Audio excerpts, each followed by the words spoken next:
The first real impact of the law on Pi and on me came in 1978 when there were raids on the executive committee. And these followed tabloid publicity. They very closely followed exposure of our activities, which, by the way, were already public and exposed. But that didn't stop the News of the World doing an expose as though we were secret. But they brought into the open particular people and photographed particular people. So they were playing the man, not the ball, so to speak, in a very, very big way indeed. As a result of the pressure, they promised their readers that they would get us, basically, put it simply. And as a result of their flash coverage, they more or less invited the Director of Prosecutions to do something. It was, they were saying, well, we've shown you what these people are up to, now do something. I understand that it was that Sir Ian Percival, who was the Solicitor General at that time, put pressure on the DPP to do something. And we were raided, and the year after that, we were charged, a number of us, with conspiracy to corrupt public morals.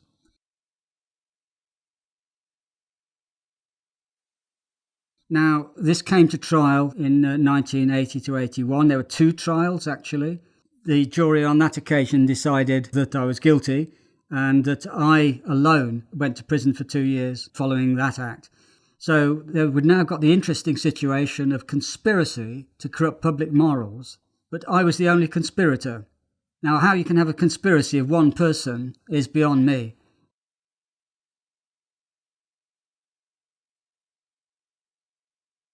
Pi was not declared illegal. Pi continued in being and was never ever a proscribed organisation like the IRA, for instance, which had its legal Sinn Féin political wing. Well, Pi was always about being part of the democratic process and was never made illegal. There was another trial 2 or 3 years down the road in which the new committee members were got on incitement charges, I believe it was, which were also somewhat spurious in my view, and it was a largely prejudiced case that was brought against us of a political nature. When I say us, I wasn't in the dock on that occasion, but my successors were. Yes, I didn't expect to go to prison because I had the naive expectation that justice would win. Because I felt I was not guilty, I very naively supposed I would be found not guilty. Well, that didn't happen, and so I was accordingly utterly devastated to find myself suddenly whisked off to jail for a couple of years. I found that extremely hard because in those days it was brutal. Well, I was attacked physically on a number of occasions in prison, and I just had to fend for myself as best I could. I'm not a violent person, I'm not used to fighting. But I had to defend myself. I mean, the first time I was got at, it was impossible to defend myself really, though, on that occasion, because I was walking up an iron staircase. This was like something out of a Hollywood film, because I was carrying my meal tray, as you did, from where you got the meal up to your cell, and I was carrying it on a tray. And you probably have seen the inside of our Victorian jails. This was in Wormwood Scrubs, actually. I was going up the iron staircase to the upper landing, and I just got to the top, and then suddenly there was a fist out of nowhere. Wham! Straight in my face. My tray went one way, and I sort of bowled over backwards, and I went tumbling down to the bottom of this big iron staircase. I was amazed to find at the bottom that I hadn't got any bones broken or anything, that I was more or less in one piece. But there was a couple of other incidents, and one where I had to defend myself, where this guy started pummeling me, and I just had to start hitting back to keep this guy off. And there were whistles blowing and officers coming in from both sides and pulling us apart. And I was charged with an offence under prison discipline. I was charged with fighting. And I was convicted of fighting as well. And I've forgotten the punishment now, but it wasn't very funny.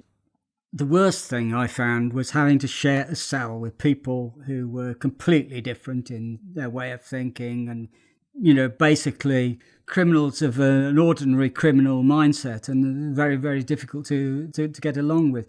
Which is not to say I didn't find friends in prison. There were some people there who were fine. In any situation you find there are worse people and better people amongst the officers as well. But in those days, the officers would actually encourage, more or less, by nod and a wink, that people would have a go at the nonces, at people with sexuality like mine. It has got better, although it's still sheer hell spending 23 hours a day in a cell with somebody you don't like, or even somebody you do like. It's just bad for anybody in prison, frankly. It's even worse for paedophiles, but you don't have any alternative. It's not as though you can say, well, I've had enough of this, I'm going home. So you can't go anywhere. You just have to get through it, don't you? So that's the way it was. Any murder of a child is a terrible, terrible thing. And I would wish to dissociate myself from violence of any kind, never mind a particularly brutal and horrible thing like that. Obviously, one has to have total empathy for the destroyed lives that brings surrounding it, the parents and anybody who's associated with that child. Sarah Payne, absolutely, absolutely devastating and awful.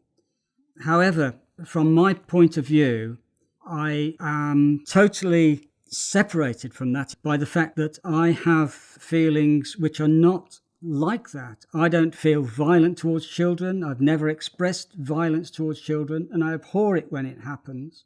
One reason is to abhor it just because it's an evil and terrible thing.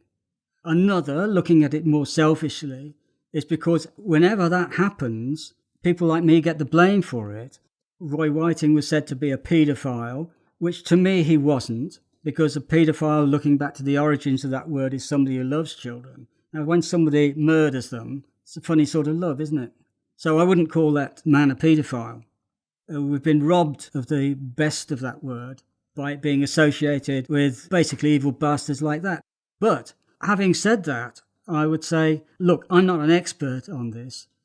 I don't know about people I would call psychopaths. I think that's the word, or murderer, not paedophile. And there are some people who will do anything for whatever reason in their own background, and they would have to explain or justify themselves if they wanted to, and I don't hear any of them doing so. But if they wanted to, say, well, look, I had a very bad childhood or something like that, well, fine, one might find reasons why they'd behaved as they did. But I wouldn't know those reasons because I haven't had that kind of life experience that these people have had. I don't have the kind of feelings that they have.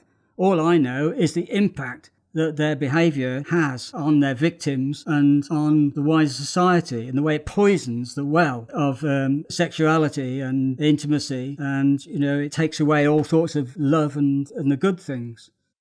We heard for something like a decade or more, and it's still in the public consciousness, about the murder of Sarah Payne, which happened around about the year 2000 or perhaps a little before. What are we now? 15 years later, pretty much. And we're still talking about one murder. Why? Because it's a matter of extreme rarity that there is this kind of murder. There are thousands, tens of thousands, possibly hundreds of thousands of pedophiles, according to the research. Not many of them end up as murderers, very, very few. Let's put this in the context of statistics, not very appealing statistics, but they are important. Every fortnight, on average, in this country, every 10 days, actually, a parent murders a child. How many of those do we hear about in the media? These, in various circumstances, they may or may not have sexual aspects to them, but as a result of people being very violent and dysfunctional and not very good parents, and as a result of broken marriages where one partner takes revenge on another by killing the children, awful, awful things happen, and they're passed over in a paragraph or less in the newspapers. And yet one murder that has a sexual connotation, like the killing of Sarah Payne, we hear about for a decade or more. Do you know, I remember one case, I think it was from Gloucestershire, 10 or 20 years ago, where a father decapitated 3 of his children and stuck their heads on the railing in order to spite his wife, his ex-wife. And that was passed over in a day or two in the media. Nobody can remember it now, but it happened. Awful, awful things. We don't talk about, men must not get married to women. They must not have sexual relationships because of the danger that they might eventually murder their children. That would be absurd. And it's absurd to judge paedophilia in the same way.